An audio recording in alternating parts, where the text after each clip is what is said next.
আপনি কি কখনো ভেবেছেন সমুদ্রের মাঝখানে আস্ত একটা মাছের জেলখানা তৈরি করে কিভাবে কোটি কোটি টাকা আয় করা সম্ভব? কিংবা এমন কোনো খামারের কথা শুনেছেন যেখানে একসঙ্গে 25 লক্ষ হাঁস বা 1 কোটি গরু পালন করা হয়, তাও আবার কোনো মানুষের সাহায্য ছাড়াই, শুধুমাত্র এআই এবং ড্রোনের মাধ্যমে?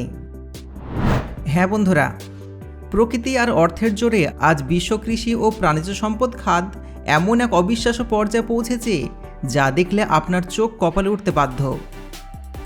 আজকের ভিডিওতে আমি আপনাদের নিয়ে যাব চীন এবং ব্রাজিলের এমন কিছু চোখ ধাঁধানো মেগা ফার্মিং প্রজেক্টে যা পুরো বিশ্বের অর্থনীতির চেহারায় একাই বদলে দিচ্ছে। আধুনিক প্রযুক্তির এই বিস্ময়কর জগৎ সম্পর্কে জানতে ভিডিও একদম শেষ পর্যন্ত সঙ্গে থাকুন। চীন এখন বিশ্বের সবচেয়ে বড় সামুদ্রিক মাছ চাষের প্রযুক্তি ব্যবহার করছে।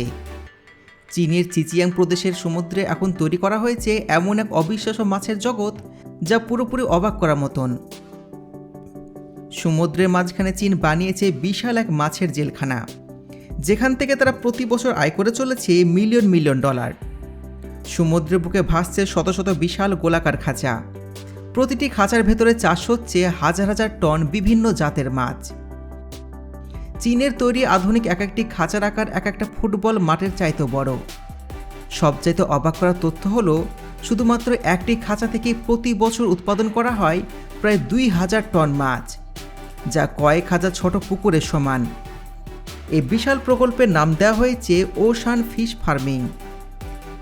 চীনের এই খাঁচাগুলো তৈরি করা হয়েছে বিশেষ হাই ডেনসিটি জালি এবং শক্ত স্টিলের কাঠামো দিয়ে, আর এই খাঁচার ভেতরে কোটি কোটি টাকার মাছ নিরাপদে বড় হচ্ছে।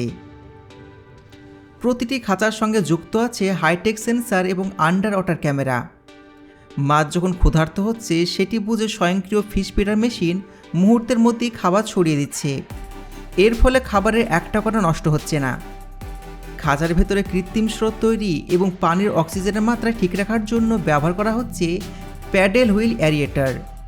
এতে মাছ সবসময় সুস্থ পরিবেশে বেড়ে উঠতে পারে। সবচাইতে চমকপ্রদ বিষয় হলো, চীনারা তীরে বসেই মোবাইল বা কম্পিউটারের মাধ্যমে পুরো খাঁচার নিয়ন্ত্রণ করে। পানির তাপমাত্রা কত, অক্সিজেন লেভেল ঠিক আছে কিনা, এমনকি কোনো মাছ অসুস্থ হচ্ছে কিনা, সব কিছু এআই ক্যামেরা শনাক্ত করে এবং সাথে সাথে খবর পাঠিয়ে দেয়। চীনের এই গভীর সমুদ্রের মাছের জেলখানায় এখন আধুনিক প্রযুক্তির একটা বিস্ময়, যেখানে সমুদ্র আর প্রযুক্তি একসাথে তৈরি করেছে নতুন অর্থনীতি শক্তি। বিশ্ববাজারে হাঁস উৎপাদনের একমাত্র শক্তিধর দেশ এখন চীন। বিশ্বের মোট হাঁস উৎপাদনের প্রায় 65% চীনে উৎপাদন করা হয়, আর বিশ্বের 1 নম্বর অবস্থানটি এখনও তাদের হাতের মুঠোয়। চীনের সবচেয়ে বড় হাঁসের খামারটির নাম হলো চেরি ভ্যালি ফার্ম। আপনি কল্পনা করতে পারবেন না এখানে কতটি হাঁস আছে। জানলে অবাক হবেন, এই ফার্মে একসাথে প্রায় 25 লক্ষ হাঁস পালন করা হয়। চোখ কপালে ওঠার মতন ব্যাপার হলো, চীন এই খামার থেকে প্রতি বছর 30 কোটি ডিম উৎপাদন করছে, যা চীনের বিভিন্ন ফ্যাক্টরিতে প্রসেসিং হয়ে বিশ্ব বাজারে রপ্তানি হচ্ছে।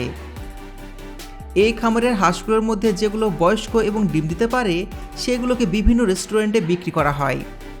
সেখানে হাঁসগুলো জবাই করার পর শরীর থেকে হাড় আলাদা করা হয় এবং মাংসগুলোকে বিশেষ ধরনের শিক বা কাঠিতে গেঁথে শুকানো হয়।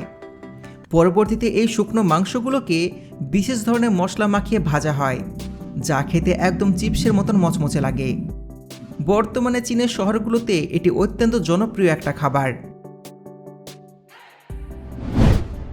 চোখের পলক যেদিকে যায় শুধু গরু আর গরু। লাখ লাখ গরু, এমন দৃশ্য সচরাচর আমাদের চোখে পড়ে না। কিন্তু আধুনিক বিশ্বের কৃষি বিপ্লব এই অসম্ভবকে সম্ভব করেছে। বিশাল খোলা মাঠে লাখ লাখ গরু ঘুরে বেড়াচ্ছে, কেউ ঘাস খাচ্ছে, কেউ বিশ্রাম নিচ্ছে। লাখ লাখ গরুর এই শৃঙ্খল বিচরণ কোনো কাকতালীয় ঘটনা নয়, বরং এটি অত্যাধুনিক প্রযুক্তির একটা বিস্ময়কর মহাকাব্য। আর্জেন্টিনা, ব্রাজিল, অস্ট্রেলিয়া এবং আমেরিকার মতন দেশগুলোতে এরকম খোলা মাঠে লক্ষ লক্ষ গরু প্রতিদিন পালন করা হয়, আর এখানে কাজ করছে নিখুঁত বিজ্ঞান, আধুনিক প্রযুক্তি আর টাকার সঠিক ব্যবহার। ধরুন ব্রাজিলের কথা, এটা বিশ্বের বৃহত্তম গরু রপ্তানিকারক দেশ। ব্রাজিলের সেন্ট্রাল ওয়েস্ট অঞ্চলে রয়েছে বিশাল বিশাল সমস্ত গরুর খামার, আর এই সমস্ত খামারের আয়তন আমাদের দেশের ছোট জেলার চাইতেও বড়। ফান্দেজা রনকার্ডোর নামের এই খামারটি ব্রাজিলের সবচেয়ে বড় গরুর খামার। এর আয়তন প্রায় 1,53,000 হেক্টর, যা ব্রাজিলের সাও পলো শহরের চাইতেও বড়। এই খামারগুলোতে বিশাল সংখ্যক গরুকে আটকে না রেখে খোলা মাঠে ছেড়ে দেওয়া হয়। তারা নিজেদের মতন এই খোলা মাঠে ঘাস খায়, পানি পান করে এবং বিশ্রাম নেয়। তবে প্রশ্ন ওঠে, এত বিশাল খোলা মাঠে গরুগুলোকে কী করে খেয়াল রাখা হয়? তো প্রতিটি গরুর কানে থাকে জিপিএস ট্র্যাকিং চিপ। এই চিপ সবসময় গরুর অবস্থান, চলাফেরা এবং স্বাস্থ্য তথ্য মনিটর করে। কোনো গরু অসুস্থ হলে সঙ্গে সঙ্গে সতর্ক সংকেত পাঠিয়ে দেয় খামার নিয়ন্ত্রণ কর্মীর কাছে। তারপর শুরু হয় প্রযুক্তির আরেকটা দৃশ্য। বিশাল মাঠের উপর দিয়ে উড়ে যায় ড্রোন, খুঁজে বের করে সে নির্দিষ্ট গরুটিকে। অসুস্থ গরুটি শনাক্ত হলে এই ট্র্যাঙ্কুলাইজার গান ব্যবহার করে গরুটির শরীরে ইঞ্জেকশন দেওয়া হয়। ইঞ্জেকশনের পর গরুটি অজ্ঞান হলে তারপর তার চিকিৎসা প্রক্রিয়া শুরু হয়ে যায়। এছাড়া ব্রাজিলের কিছু রেন ফরেস্ট এলাকাকে গরু পালনে উপযোগী করা হয়েছে। এই খামারে প্রায় 1 কোটি গরু আছে। জানলে অবাক হবেন, এই সমস্ত গরুকে তদারকি করার জন্য কোনো রাখালের প্রয়োজন হয় না। একটা ড্রোন আকাশে উঠলে সেটা কয়েকশো রাখালের সমান কাজ করতে পারে। কোন গরু কোথায় আছে, কি করছে আর কিভাবে আছে, ড্রোন ক্যামেরা সব কিছু রেকর্ড করে ফেলে এবং খামারের নিয়ন্ত্রণ কক্ষে সমস্ত তথ্য পাঠিয়ে দেয়। পুরো ব্রাজিল জুড়ে রয়েছে প্রায় 23 কোটি গরু, যা ব্রাজিলের জনসংখ্যার থেকেও বেশি। ভাবছেন ব্রাজিল এত গরু কেন পালন করে? কারণ ব্রাজিল বিশ্বের অন্যতম বড় দুধ উৎপাদনকারী দেশ। এখানে প্রতি বছর প্রায় 35 মিলিয়ন টন দুধ উৎপাদন করা হয়, অর্থাৎ 300 কোটি লিটারের থেকেও বেশি। এই দুধের একটা বড় অংশ দেশ এবং বিদেশে বিভিন্ন দুধের ফ্যাক্টরিতে চলে যায়। আর এর মধ্যে যে সমস্ত গরু দুধ উৎপাদন খুবই কম অথবা যারা দুধ দিতে পারে না, তাদেরকে পাঠানো হয় মাংস উৎপাদন ইউনিটে। ব্রাজিল তাদের এই খামার খাত থেকে প্রতি বছর আয় করে চলেছে প্রায় $20 বিলিয়ন।